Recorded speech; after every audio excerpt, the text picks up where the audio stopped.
Hello, peeps. Tracey Stewart here, independent Stampin' Demonstrator, and the paper pusher. And yes, the techno newbie. I don't know. I thought I had it all figured out. For some reason, it wouldn't connect again tonight. And I can't figure out what I'm doing wrong to fix it. But here we are, a couple minutes late for our inaugural episode of Tuesdays with Tracey. I've been having such a fun day. And believe it or not, one of the reasons my day was so fun was because I got a whole bunch of stuff organized in the garage and put my truck in the garage for the first time in months. I started parking outside so that I could set stuff up when I did my retired product sale. Oh, when was that? August, I think. The one we did in June, I was at a different location, but when I did my virtual one, yeah, I think it was August. I haven't really put all the stuff away since. I've been doing other things and moving around it, and classes coming and going. So good news, I appear to have my chat. So somebody write something. Let's see if it works. So anyways, yeah, I did that. And then I've been playing. And as you can see by the periphery of my little space, because I'm used to working in, okay, so this is a sheet of paper, an 8.5 by 11, like just printer paper. I am lucky if this is how much space I have to work with on a desk that is 3 feet wide or 3 feet deep by 6 feet wide. So yeah, it's 72 inches. I had a custom made desk. It's huge. It's got all, and it is like, it just, the stuff just gets closer and closer, especially today when I've been playing. So why don't I show you some stuff I've been playing with?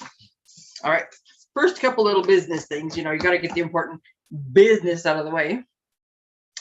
So today was the release of some more online exclusives. So these are the ones that only show up online. They don't show up in any of the catalogs. They're there while they're there.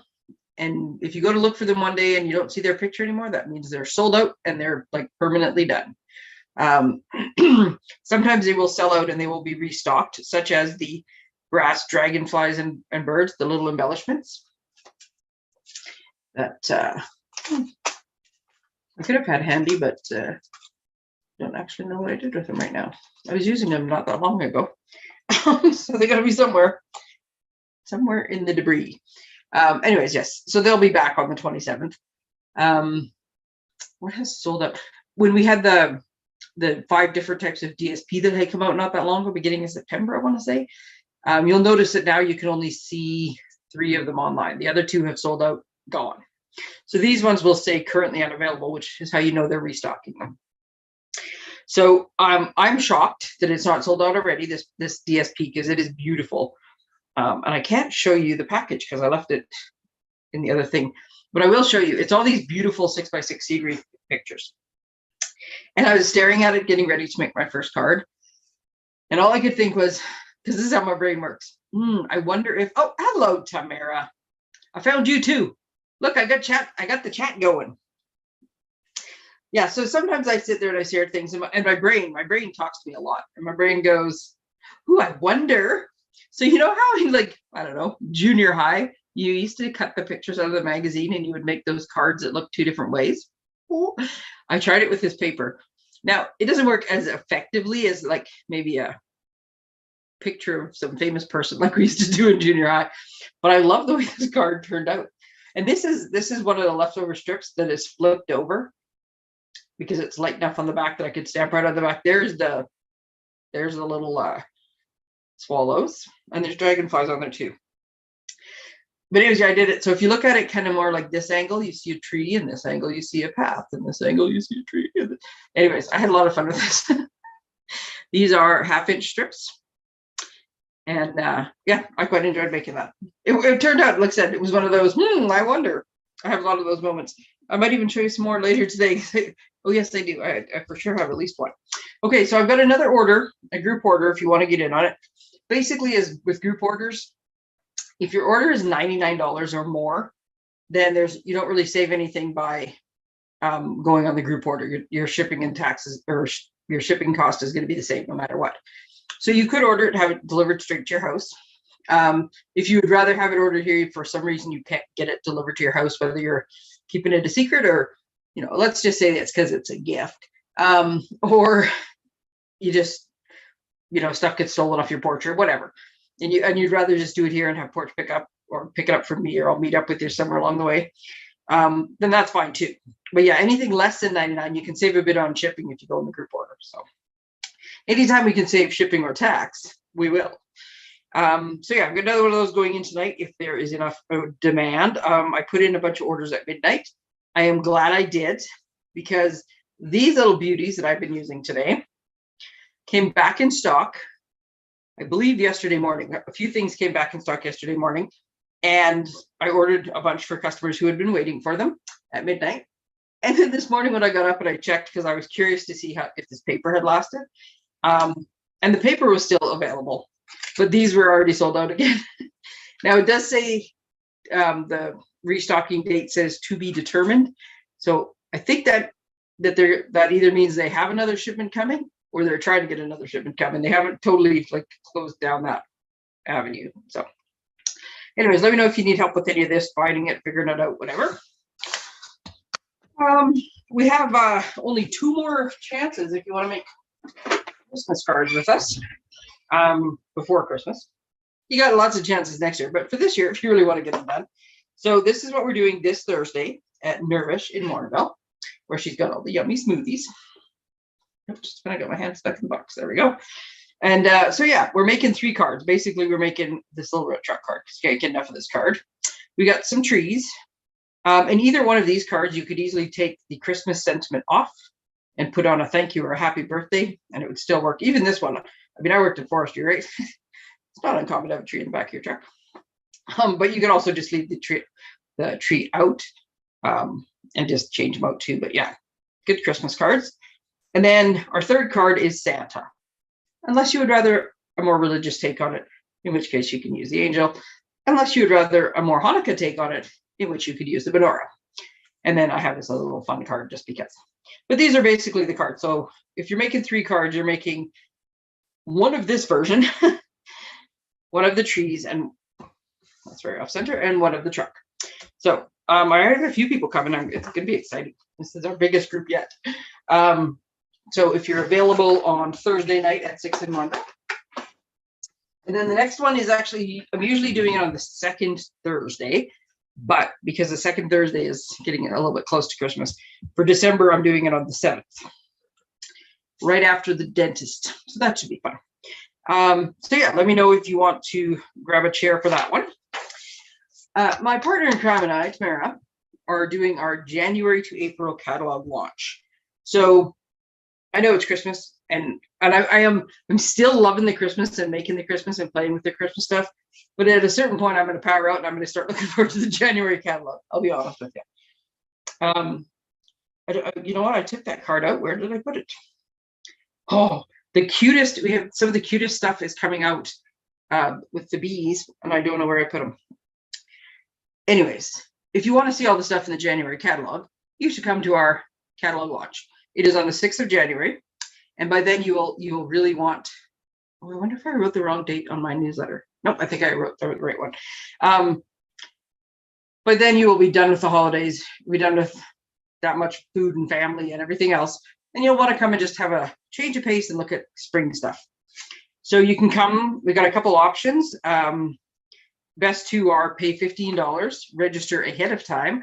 We'll order you a package of some kind of new embellishments, ribbon, something. And you can come in, you can see all 8 suites, plus probably some extra stuff, plus all the celebration stuff. You can take pictures. If you're a demonstrator, you can take pictures of the samples and the stuff to use in your own business.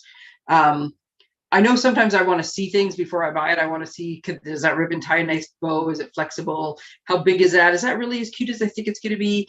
How many dies? Because sometimes you can't tell the dies. So this is the perfect chance to come and look at all of this stuff. The other option is $45, which gives you all of that original stuff, plus a package of embellishments or an embellishment of some sort. And we're doing our best to get them all from the new stuff. Tamara and I are going to take advantage of all the demonstrator options we have, and demos get perks. So that's what we're taking advantage of. to get as much new product as we can for this. And yeah, you can come and so do all that stuff. Plus you can make 8 note cards. So each one of the 8 main suites in the catalog, we will have a make and take set up for it. So then you can actually leave with some of the samples. So again, that might just be 8 cards you want, or as demonstrators, you might want to use it as 8 cards to show in your business and promote those different suites or your classes or whatever. So we need to have registration by the 5th. We're ordering on the 5th. So I should have wrote 4th on here. Pay by the 4th. Register by the 4th. I will post that. I have a QR code here and it's in my newsletter, but I'll also post the link afterwards, just so if you want to click link. This is going to be fun. We're going to have some games. We're going to have some door prizes, lots of samples, lots to do. It's going to be awesome. Our spring extravaganza, we will have more information ready in January. That'll be the first people who get to really see the details of this stuff. We'll be at the catalog launch.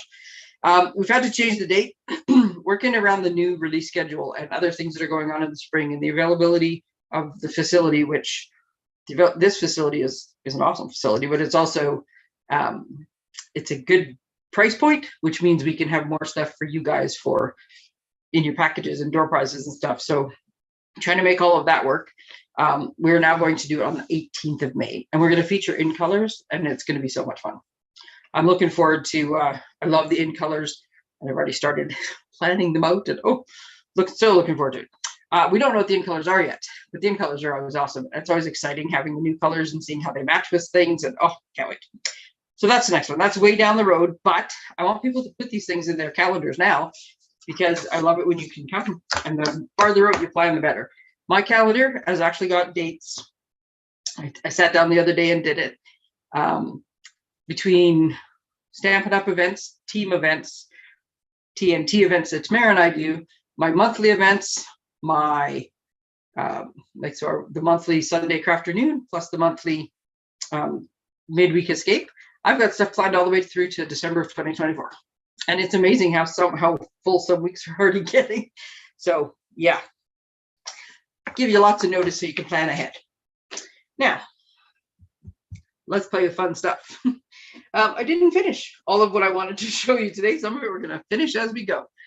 And oddly enough, I prepped everything and then I started putting them together backwards. So you're going to see the last one first. But what I was making today, and that I was going to show you how I did, give you a couple pointers. It's Christmas ornaments. So, and a wreath. Oh my goodness. So the Christmas ornament morphed into a wreath, believe it or not. I'm realizing now that the silver is not showing up very well. Here, let me try this trick again. I got a little bit too much white on this ornament, but there we go. Oops, that's my new trick. So this was, so remember how I said my brain often will say, I wonder if. So I was making this ornament and I thought, can I stick stuff to the ring? And I did. And so far it seems good. Now, how durable and will it last? I guess depends on how you hang it on the tree. But I cannot get enough of these bears. So I have my little hanging ornament, which I can't pick up now. There we go. And I've left at the back of this one blank. And I have this piece of white cardstock to go on it. And my thought was, if you wanted to write on it, happy birthday, Mom, love you, you're the best, 2023, you'd want to write on it without having to try to write on it with all the stuff. So my thought was to do this, put a couple strips of tear and tape on the back and just have it together. So once I decide what I want to write on it, I can write on it and then very quickly just stick it down. I don't know that you will see the back necessarily, because I'm going to show you the little trick that I learned from the designer who designed these, the ones that show up in the catalog. The trick she showed to keep them from spinning so that when you hang them on the tree, they stay the same way. So they shouldn't be spinning around, but if somebody wants to keep track, I think I've mentioned this before, but I love Christmas tree ornaments. And the ornaments on my Christmas tree are basically a history of my life. My oldest ornament is probably about 100 years old by now. It was my grandmother's ornament, actually my great-grandmother's ornament. I have one of those. I have ones from my childhood. I have ones from places I've traveled to. Love ornaments. And so I've also started my son on the same idea. And I'm trying his for his, because at some point I'm going to be like, what was this again? Where was that again?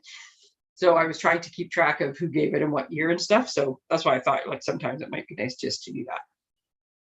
So there's one of them. This is the other one I was working on. And as you can see, and the same idea, I was just going to keep a blank thing for the back. So we might get to a third ornament. That was the other one. But the one I wanted to show you because I was most excited about was my nativity one. Now, I will tell you for starters that if you're looking for these rings, Stampin' Up! Does not sell these metal rings. You have to third party them. I looked many places. I looked for wooden ones because wooden ones you can get like the embroidery hoops. I was not having an easy time, and I was trying to find the much smaller ones, which Stampin' Up! Did sell years ago. And I have found the coolest thing to do with them, but for the life of me, I could not find the little tiny wooden, like the embroidery hoops, the ones that have the two hoops together with the little screw top that make them tight. I need some of those. I have like the coolest project I can make with them. I just can't find the rings. These rings, much easier to find. So this is a 4-inch ring. The one that I made the bears with is a 3-inch ring. And then out of curiosity, because I was just ordering stuff thinking, I wonder, I did order a 6-inch ring, which is considerably bigger. And I will tell you though, if you are making them, because you'll see I've used the deckled circles. The deckled circles come in a pack of 14, and the biggest one of them, these don't actually fit in my case. So the two biggest ones live like on the shelf outside of the other case I have. The biggest one is 6 inches because that's the size of this one. Small embroidery thingies. See, I checked at Dollarama. I'm gonna have to go back and look. Because yeah, I mean, I need the ones that are like the wood ones so that they slide, that not the ones with the little lip on them. But yeah, trying to find small ones, that was the tricky part. I wish I had hoarded the Stampin' Up! Ones now, in hindsight. Tara, you're shocked too, right? Because you know how much of other stuff I've ordered. Okay, so anyways, this is a 6, and this is not even the one I made the wreath with, but that was one of my thoughts when I got this one, was ornament, wreath, wall hanging. Let's see. So you can get these in a whole bunch of different sizes. The gold ones I got, they sold individually. The silver ones, which are, so they said 3 inches, but I will tell you, I measured and it's about 3 1/4 across, but they say 3 inches on them. These ones were a pack of 5 or 6. So there's quite a variety of them. You could get wooden ones as well, different rings. But yeah, these are called macrame rings. I haven't done macrame since I was a brownie, 50 years ago. But so yeah, you'll just have to source these out wherever you want. I did look on Amazon. Amazon was not the cheapest place to find these, but on any given day they might change. I figure Amazon should be having a what do I want? Black Friday. They should be having a Black Friday sale or a Cyber Monday sale or something coming up very soon. So I would maybe watch for that and see if you can get a good deal on it that way. Okay, sorry, I was just moving my stuff before I squished it. Okay, so here is my thought with these rings. And this is what I would suggest. If you're going to make one of these ornaments, this is what I'm going to suggest. And I'm trying to get brave here, and I'm going to grab, there we go. I have so much stuff stacked beside me because I was doing this and I'm working on cards and I'm doing like 7 things at once. So somewhere buried on my desk, there we go, are the rings I was using. So for the smaller ornaments, I can find these two.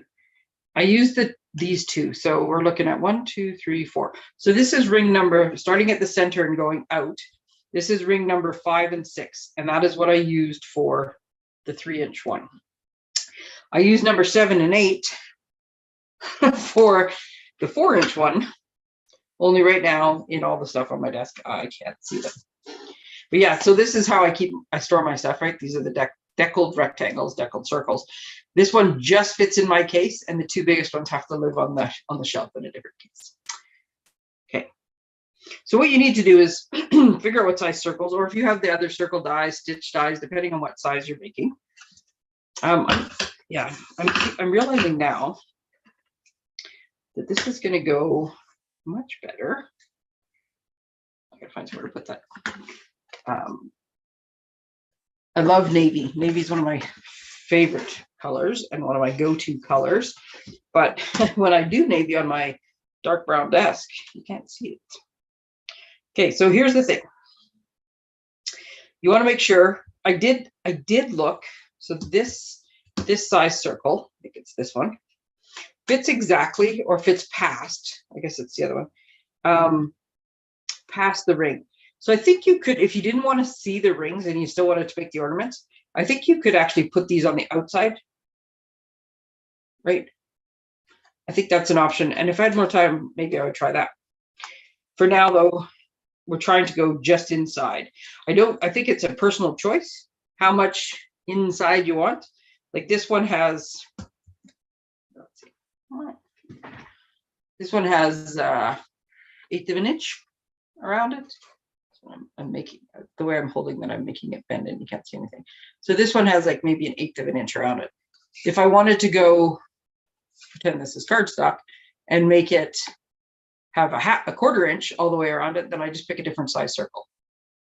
I think that's just personal choice. So once you decide what size circle you're going to have, start figuring out your layout.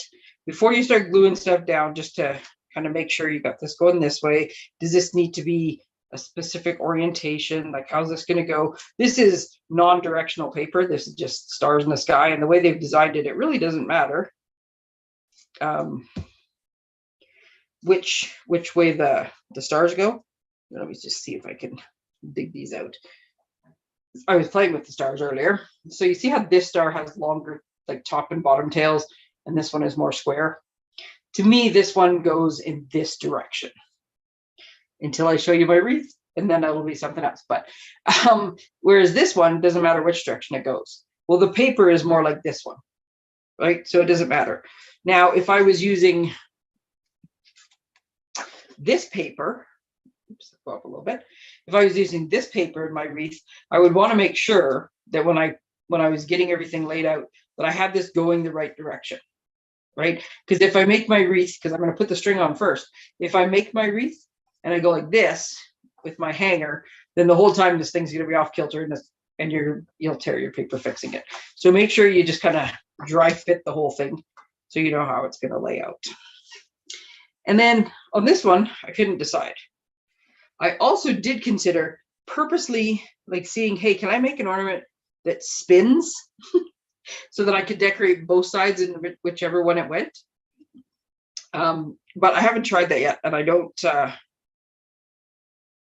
know. I think the branches on the tree are going to get in the way anyway. So unless you found a special place to put it and it was small enough, I don't think it would spin anyways. So what we're going to do, though, is make sure that we fix this so that it doesn't just go sideways, right? Like, we want our ornament to hang on our tree like this. So when we're looking at it like this and not like this, right? Because it probably wouldn't spin fully. It would spin just enough to annoy you. So that's what we're going to try to do. And the reason I wanted to figure out if I could have a spinner is because I couldn't decide between man and camel headed towards, I guess I could say shepherd and camel headed towards the star, or did I want to have Mary and Joseph in the thing? So I couldn't quite decide. I ended up with, I'm just going to go with this one because I think this ornament fits a little better with the slightly bigger. I could do it this way. Just a minute. I have 17 things cut out on my desk. I could do the entire nativity scene if I want. Oh, wait, actually, maybe I will do that. Okay. Pivot. I gotta get my things here. Okay, so I'm putting dimensionals on the back of my die cut because I love dimensionals, and I put them. They're the Frank's Red Hot. I put those on everything. But I also think it looks cool because it gives the dimension to the ornament, and it shows more of the paper behind it. I use minis more than I use the full size ones now. Fun fact. I used to use the full ones all the time, and I was constantly cutting them up. So now I pretty much with the exception of a couple times, I will use the minis. And on occasion, I still cut them up too. So I'm going to do that. And then I'm going to put, I can't pick it up. So this was just one of the, Friday, I'm hoping to have my cards finished, and then I will show you more about all these different stars and all these different things, and why I used the Bag of Bones dies to make my Christmas card. One of them. So this is one of just the small dies that are cut from the hybrid embossing folder. And I'm thinking maybe if I hold my hand there long enough, it'll focus, but maybe not. And then I just put one of the, all right, back we go again.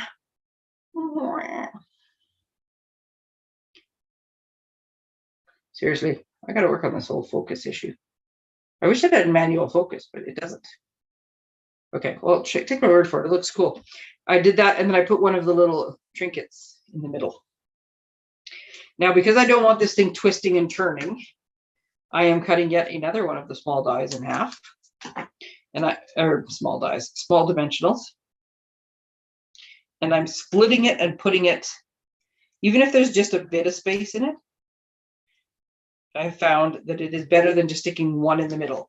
Cutting it in half and spreading it out keeps the, whatever it is you stuck down, it keeps it from spinning. And by spinning, I don't mean it's going to be like possessed and spin around and around or anything, but if you have just the one, I find that sometimes it'll start to twist or spin like one way or the other. Whereas if there's two that are separated a bit, it keeps it like where you want. So that's what we're going to do. So I think actually I'm going to put the whole crowd on here. Okay, so here's what we're going to do. We need our cord, which I buried yet again. So this stuff is called Elegant Trim. I'm pretty sure it's called Elegant Trim. And the silver that I just had in my hand. It comes, you get a roll of silver and a roll of gold. Oh, there it is. In the same package. It's in the annual catalog. And this is ornament cord. That's what I say. Or it works to like put the loops behind like behind the sentiment and stuff. So I have a little, this thing is in my way. This is what's throwing me off right now, is I have this like hanging off the edge of my desk, and it is really in my way. Okay, let's put those back. Okay. So I have a little ruler on the front of my desk. I have, you know, like a sewer's measuring tape. I have one of those taped to the front of my desk with, you guessed it, tear tape, and it works like a charm. And so I'm just measuring there. But yes, I just cut a 20-inch piece. I think the last one I cut was a little bit long. I like to have more rather than less. But on a 4-inch die, you're going to need about that much, because you're going to tie it and then tie it in a loop. So you don't want to be too short, because then you end up doing it again. So here's how we're going to start, and I'll show you the little trick. They actually come together quite quickly if I would stop rambling. So take your string and fold it in half, and then holding where the halfway mark is. So these rings have little, it's not going to focus again, but right here, you can sort of see the seam. It's not super obvious, but you can kind of see it. But my plan is to cover it up. So, but I'm using that to show, like, this is my halfway mark. So I've put it in between. This hand is still holding my halfway mark. So what I'm going to do is I'm going to loop my ring in between the two of them. So you can see now the ring is in between my folded piece. Now, I did notice that when I was watching, because this was, if you want to see Sarah and the lady, her name, I'm pretty sure her name is Cindy Schuster, the designer who did them in the catalog. She did this on Sarah's live, I don't know, like 6 weeks ago or something. And she said you can put glue dots here to help you to hold things. But what I found was, if I do this and I'm pulling the string very tight, so now I'm going to fold it up, I'm going to hold it in my hand here. And what we're going to do is we're going to take, so I have the string, one piece of string is going like this, it's looping down underneath and it's coming up. I have a chance to adjust this slightly and straighten it up afterwards. Now what I need to do is I need to take these pieces of string and I need to tie a knot, and I need this knot to be very tight. So I'm going to go off camera for a second, because what I'm going to do is I'm going to stick this piece in my teeth And I'm going to pull with the other hand. Because if you don't have 4 hands, or, well, I guess 3 hands. If you don't have 3 hands, that's how you would do it. Okay, so all I've done on this is I've done one, like I looped it over and I pulled it tight. I haven't even finished my granny knot. And already it is staying. So I find it holds very good. You just got to get that first tight knot. So then we're going to do a granny knot, because the worst thing we want is for it to come undone. And I will tell you that, so this one did the granny knot. Liz has a good sticky ruler. Good sticky ruler. Oh, I see what you mean. Sorry, there's a bit of a time delay. I couldn't figure out what sticky ruler you were talking about. I thought you were talking like sticky for holding this on. Okay, so you see how I tied like just a granny knot at the top? So my string, one piece is going this way. So the string is naturally like splitting and following. This is good. My go-to knot is a square knot or a reef knot, as I learned to call them when I was in brownies. That's twice I've mentioned brownies tonight. I'm not sure why. So when I did the silver, and you can sort of see, I tied a reef knot, because that's what I'm used to doing, right? Square knot. So left over, right and under, right over, left and under. And it does make, if you're tying your bow, it is cool because it kind of makes your knot look like this. I can't make my hand go the right way. So it gives you a kind of a cool look on your knot. But if you'll notice, my knot is going, like once I've tied the knot, my strings are going perpendicular-ish to my ring as opposed to following the ring, which means my loop is not as flat as it should be. So don't do what I did. Do not tie a square knot. Tie a granny knot. Right? So I have my granny knot. Now I'm going to center this, and this is the trick that I only learned because I just happened to be every Tuesday at 2, Sarah or some designate. Today it happened to be her oldest daughter. Goes on and does shows some product in use. And so the one day I happened to have it on in the background, and I was doing other things and only sort of paying attention. And then she said, and this is how you keep it from spinning. And I had to rewind it 3 times to try to figure out what she was doing. And it's not going to be that much easier to see because I'm using navy paper again. But this will keep your ornament from spinning. And I have since figured out what she's talking about. So this is where I want my ornament to go. So what I'm going to do is I'm going to take my string, which is sitting like this. Okay. It's like this. Actually, I guess I could show you this way. And what I'm going to do is I'm going to push the top piece over like this. All right. So my top strings go into the left. Then I'm going to put one of our big dimensionals. And I'm using a big dimensional this time because a small one wouldn't be enough. And I'm really hoping I'm going to be able to get this to focus if I cover the entire underneath. So you see, I took the top string and I pushed it off to the left and I stuck it down with a dimensional.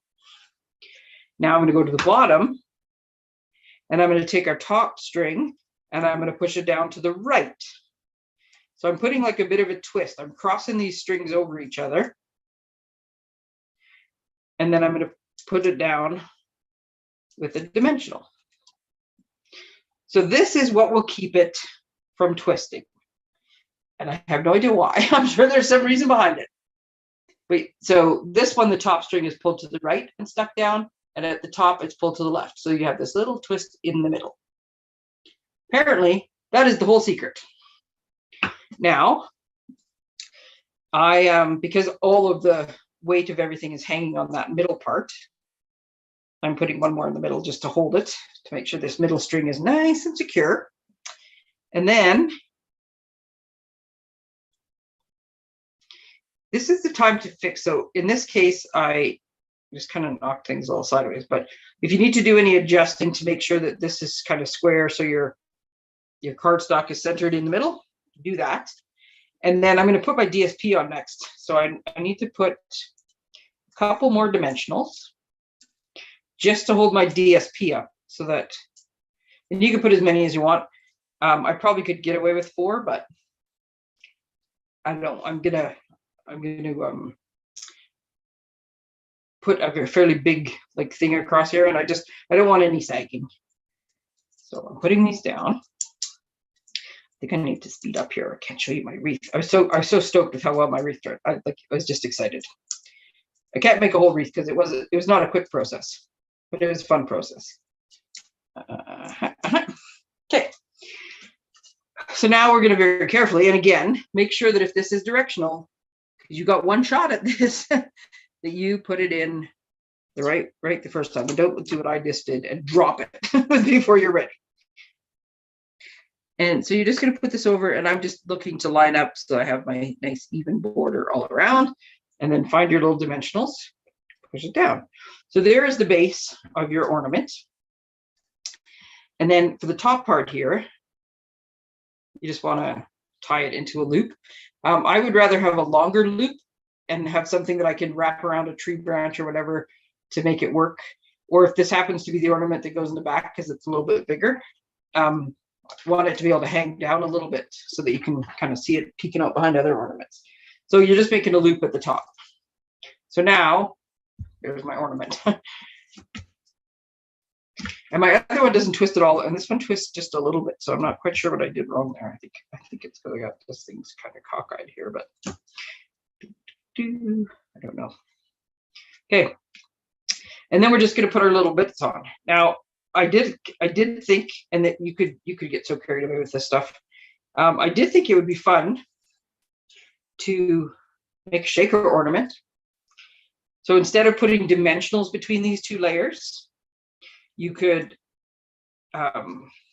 just use tear and tape in between to secure the string and twist it, and then stick this straight down, and then put a layer over top that had the sticky strip around it and make a shaker ornament. So I figured that would be kind of cool.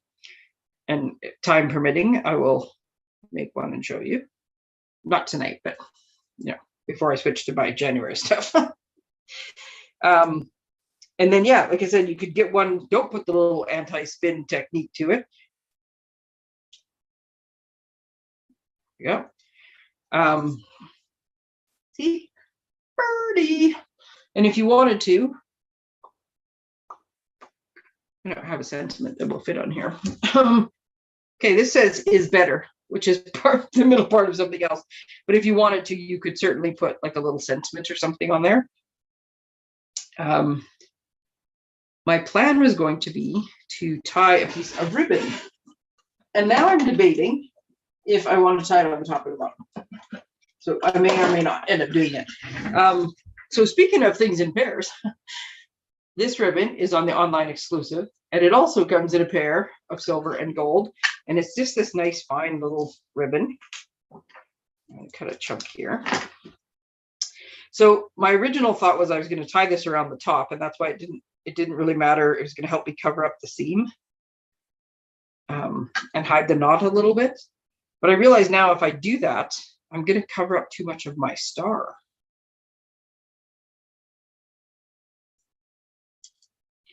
I don't think it's going to be weird down at the bottom, though. We'll find out.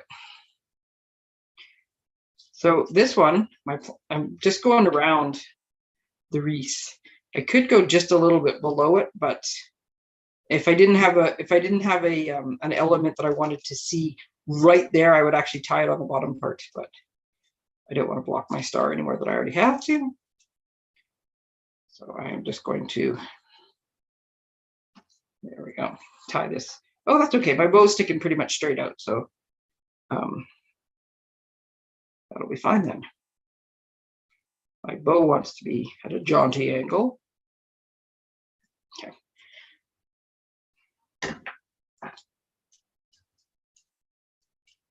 So there we go. I've got a little bit of ribbon on the top. It's very, you know what? Gold is not even my go-to color. And in hindsight, I might need a thicker ribbon than this, but I'm not actually sure if I have a thicker gold ribbon than this. So there's one more. Ta-da! So you're really just sandwiching your string with a twist between two layers and then decorating. So they look very fancy, and they have a great number of things you can try with them, but they're really not that hard to make. Same thing, I got a white piece for the back on this one as well. You could put a piece of lighter colored DSP so it's not such a contrast, and that would be fun as well. that there. This is my silver one. Didn't get that far. I did have in my plans, this fits perfectly for the silver rings. Just a minute. I have more of them on my desk. I just kind of lost them. This will fit in here. I need to make one slightly smaller. This is the wrong color or wrong piece of cardstock, but the menorah fits very nicely into one of these silver rings. So yeah, I think the options there are unlimited. I think you could put any suite you wanted. So yeah, I'm playing making ornaments. This is what I'm supposed to be focused on. And the reason that I don't have them all finished ahead of time is because I thought, I wonder if I could like loop the ornament, like loop some ribbon around the ornament before I put the stuff on. So this is what I was going to try. I was figuring out how to loop it so that I could have like different looks. So you know how you make the ribbon look like, you know, one of the support ribbons, and then you tuck it back under its own loop, right? So this is what I started to do. And I was like, yeah, I could do it that way instead of so that my hanger, but I just had a scrap of ribbon. That's how it started. I started with a scrap of ribbon. So I went like this. So it was never the whole loop, but in theory, it would have been a whole loop. And so I did this. And then as soon as I did this, I was like, huh, I wonder if, and guess what? The answer is yes. It's awesome. Da, da, da, da. I wonder if you put ribbon all the way around, if you could make it look like a wreath. Why, yes, you can. So I took one of those rings. This way will focus. And I did exactly this. And then I did it, I should have counted. 12, 13, 14, 15, 16, 17, 18, 19, 20, 21. I'm going to say about 25 times. Right? So, and I made a wreath. And then I added a whole bunch of greenery to it. And I came up with, so this little guy, and I will tell you, I was trying to come up with a kid's craft at one point. And my thought was we were going to, like, I was going to find a good, thank you, Tamara. I was going to find a wreath form, which is not as easy as you would think. And we could wrap this ribbon around it and I could make a wreath. We could make wreaths that, like, but I had to keep it as a kid's craft. And everything was getting a little bit too elaborate for that to work. But I bought a whole bunch of this ribbon. So this ribbon is currently, it's very close to the natural ribbon that is in the holiday mini. This one just happens to be a little bit lighter and in the clearance rack on sale. And it is called, sorry, I had to find the ribbon. I had to figure out what I did with it. Well, this one is also called, this is called Natural Finish. So this is 10 yards long. And just by comparison, or for comparison, there's another pair of ribbons that are in the holiday catalog, and I didn't check before I started, so I don't. At one point, they were out of stock. Cut circles from, yeah, I'm gonna have to cut circles from cardboard. So these are very similar ribbons, right? This is the one that's current. It's a little bit darker, but they're very similar, like the similar feel, similar size, the whole bit. This one, however, like I said, on the clearance rack right now. So I bought several rolls of it in anticipation of solving this problem. And I didn't quite make it that way. But here's what I'm going to tell you, because this wreath was so much fun to make. So should you decide you want to try to make a wreath of your own with these little rings, or which, and so imagine though, if you used this size and made a wreath, how much bigger the wreath would be, right? Just here, I got too much stuff on my desk right now. I got 10 minutes. I'm going. Okay, so I'm gonna have to finish my other bear afterwards and then show you how he turned out. But for right now, because I gotta get this card out of my way. There we go. Okay, so here's what I learned in the making of said wreath. I used a piece. These pieces are 7 inches long. Now, it's going to be trial and error, and it's going to depend what you want. But start with 7 inches because you're going to trim them. And even on this, once you've made your wreath, don't touch the ends of the ribbon because the ribbon will fray. Unless you get a ribbon that doesn't fray, the ribbon will keep fraying. The pieces here along the bottom are actually a bit shorter than all the rest because I started making my wreath like this. I'll show you again what I did. So I made the loop like I was making a support ribbon, right? Now here's the thing, and I do this kind of clove hitch all the time. What you need to remember is if you want your loop on the top, your ribbon's got to go on the bottom. So whatever it is you're wrapping around, you want the loop, you want the pretty end on the top, like this nice loop, put your ribbon on the bottom. I want to go like through it. So I'm starting with my loop on the outside, tails on the inside, right? And I'm just going to tuck them under, or tuck them not under, but through the little loop. And then I'm going to pull. And you just do a bunch of futzing. By the time you're done, you pull on this a couple times. So what I had done, and so you need it nice and tight to stay and to quit sledding all over the place. But then once the wreath is done, it will loosen up a little bit, and these little knots won't be quite as tight. But you want to try to keep it tight as you're building. And they're not exactly perfect, but hey, neither's nature. So what I had done was I had made my first few of these. And then I trimmed them because as I was playing with it and trying and doing different things and thinking, oh, I wonder if this will work. And I wonder how long this should be. And I made the one I couldn't remember. I started it one day and I worked on it the next day. And I couldn't remember how long it was. So I trimmed, I made it way too long. So it was bugging me, even though I only had a few of them, it was bugging me that it was sticking way out. So I trimmed it using my handy dandy, super sharp ribbon scissors. Right? And by the time I had 3 more loops on, it was starting to fray again.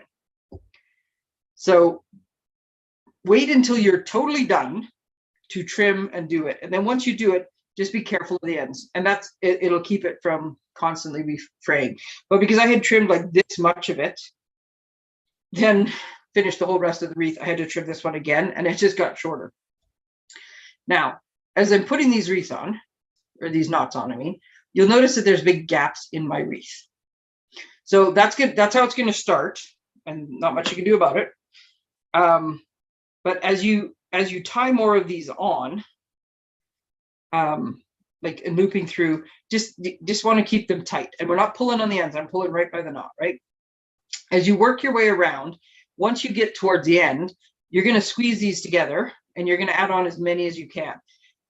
Now, right now, they're just, unless you hold them like this the entire time you're putting them on, they're going to keep splitting. But if you do it like this, by the time you get the whole way around and you get down to the last little bit, you're just going to have to kind of squeeze a hole to keep it a little bit bigger. Put this last one in and just kind of nudge it into the space, right? And then once the wreath is full, they might split out a little bit, but they'll be snugger together. And then you'll notice that there's no holes in your wreath. Like it's nice and solid in there now, because I have, like I said, I think 25 different loops on here to get it to go like this. Once you get all of your stuff on, then we'll just keep this, we'll just hold it like this here. Put that one out of the way. So once you get it on, then you have to decide how you want to do it. You could try. I didn't. I knew that I would never be able to do it even, so I didn't bother trying. But if you hold your wreath like this, I guess you could, if you wanted to, you could try just to make it like perfectly circular. You could probably hold a big enough cutout. You could probably use your deckled circle and make a really big, like a 6-inch circle, and follow around it as like a bit of a template. What I found was I'm pretty good at eyeballing. So I was just eyeballing as I went. And what I did is I cut the front one. Once I was done, I angled it slightly and I cut it with the point to the left, and then I cut the one behind it, angled slightly, point to the right, point to the left, point to the right. And this just gave me a little bit of variety, because I knew I was never getting them all lined up anyway, so I might as well make it look purposeful. And I just kind of eyeballed it, and you can go back afterwards and trim it if you need to. So that's how I got this to look like it did. I don't know that there's a right or wrong way, because quite honestly, I just made it up this afternoon. Well, I started it the other day, finished it this afternoon. So that's how it works. For this part, once you get your wreath made, and then I just took a piece of string, which in hindsight, I think I would have rathered, my ribbon's right behind me. I would have rather used this and make the loop out of the colored stuff. This is black and white. This is very vanilla and black. And I've used the last of this. So I had the bow on my desk, and oops, that's what's in the way. And it's what I wanted, but I don't have a long enough piece left. I only had chunks left. So I don't have a long enough piece left to make, I don't think, to make a whole loop. Well, maybe I do. Oh yeah, I do. So I'll show you with the ribbon because you can barely see. So I originally made it with the gold cord, but you could do the same thing, right? Just take it in, make your, I don't know, whatever this knot's called, where you just make a knot in the, like loop it around and make the knot. I call it a loop knot because you just make a loop out of it. I have no idea what it's actually called. I'll give these a little trim to make them pretty. Just gonna, I know somebody out there is cringing because I just cut that loop off. Oh, I tied it around, didn't I? Oh, just 1 second. I looped it like I did the ribbon so it wouldn't move. There we go. So just make your loop, and then I just temporarily like pushed my little pieces aside to put my loop in, and then just kind of squished them back together. So my loop was not the star of the show. If you wanted it to be more obvious, then you could just go on either side of the things and just leave it really obvious like that. Right? I wanted mine to kind of be hiding behind. And if you use the cord, then you barely can see the loop other than like once it's hanging on the wall. Okay, so there we go. So make a loop at the top somehow, whichever way you want to do it. And then because you don't want to be manhandling this wreath and doing a whole bunch of stuff and fraying all your ends again, I just took, I actually took the new, oh, you know what? I don't actually know what the new punch is called.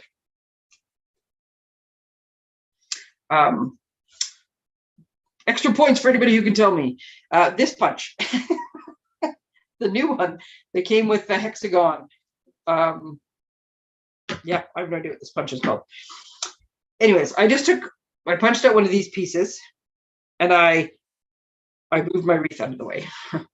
I took one of these pieces, and then I just started doing this, and I just started adding to it and building off of it and making, and I glued everything down. And then I took this entire piece and I stuck it on the wreath so that I wasn't beating my wreath up in the process. At some point of partway through, you probably want to lift your stuff up and just kind of make sure there's still the right size for what you're doing. And then I did at one point, and I will tell you, this is big. I have a very cool idea for using these things on a card. But if you didn't want to put a sentiment on your wreath, I was going to put this star sideways. And it's kind of hard to see because I do have the sentiment below it. But this star is huge, and it is perfect. And I think nestled in amongst the greenery. So there's a thought for you too. But I have something else in mind for this on the cards, so I'll show you. So there we go. That's what I was playing with today. Ornaments. And if you want to get really creative, turn your ornament into a wreath. Thank you guys for joining me on Tuesdays. Actually have family dinner plans tomorrow night. So Wednesdays just seem to be the day that always has lots of stuff. So yeah, Tuesdays with Tracey it is. Thank you very much for joining me. Hopefully I will see some of you at midweek. Please, if you are interested in coming to our January catalog launch, register now. I will put the link. I think I can actually put the link in my YouTube video. I'm going to try that. If not, I'm going to post on Facebook and I'll put it there. Plus, I just put it in my newsletter. So lots of places you can find that. Thank you, everybody. I will be back on Friday with hopefully the rest of my cards. I'll take a picture of this card for you too, because that was a fun little play thing too. I've got this many of my nativity cards made already. Well, that was my sneak peek. And hopefully I'll have the rest and I will show you, and hopefully this idea works out. Lots of teasers for you this evening. Okay, thanks everybody. Happy Tuesday. I will see you on Friday. Have a great week in between. Good night.